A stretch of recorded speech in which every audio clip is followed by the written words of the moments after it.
Thor Love and Thunder is an absolute insane, intense, quick, rapid fire ride.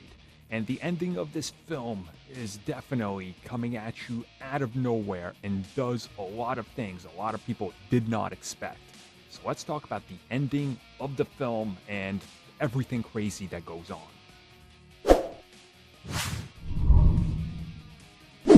So I don't think I need to point out the obvious, but obviously there is spoilers here. If you guys just want my general thoughts on the film and what I thought of it, that's in the spoiler-free review that went up before this.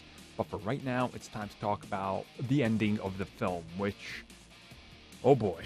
Well, if you wanted carnage, people getting hurt, and the stakes getting up, well, this is it. So obviously throughout the film, it is Thor assembling a crew of people to go after Gorr, the God Butcher. And many of the people he's with are obviously people we've seen before. You got Jane Foster, you got Valkyrie, you got Korg, and so forth, you got the crew. Now, the big thing here is that he is going also after Zeus for help because, hey, Zeus, you got connection with the gods. You know how to get super powerful people. Help us out here. And Zeus is like, yeah, no.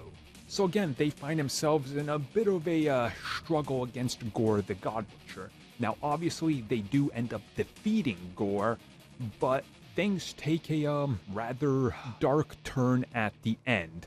One for good, one for bad, depending on how you're going to look at this. So what happens at the end is that obviously Jane has confessed. She's told Thor about her condition and everything. They know what's going on, but things are still in motion. Gorr is out here just killing people, and they got to stop him.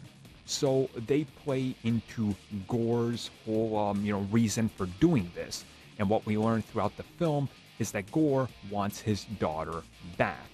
So Gorr actually ends up following his heart, and he actually asks for his daughter back because they all face themselves in front of the character of Eternity.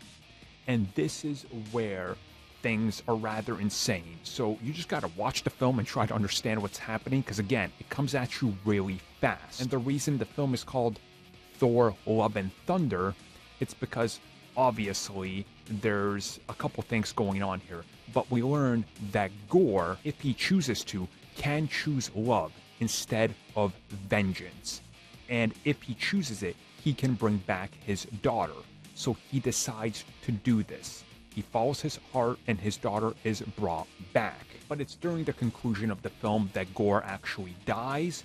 Jane also ends up dying, which, again, that's absolutely insane. And Thor actually ends up taking care of Love. Love is the daughter of Gorr the God Butcher. And to make things even crazier for the future of the MCU, the character of Love is actually a piece of Eternity and like the powers that come from the character. So what happens next as the film ends is Thor and Love go off into the universe together, traveling, trying to find themselves and also help people. So yeah, this film, a lot goes on, let's just put it that way. A lot of moving pieces, a lot of things that are just rapidly shot off at you, and obviously the ending does feel like a lot happens. And again, I talked about this in my review. I feel like it's two different films and a couple different tones all smashed together. And certainly there's a lot of stakes, but I think if it would have been longer, this would have been more effective. But they definitely waste no time on trying to set up the future in this film. And we're definitely going to talk about what happens next because, man, the mid and post-credit scenes are insane.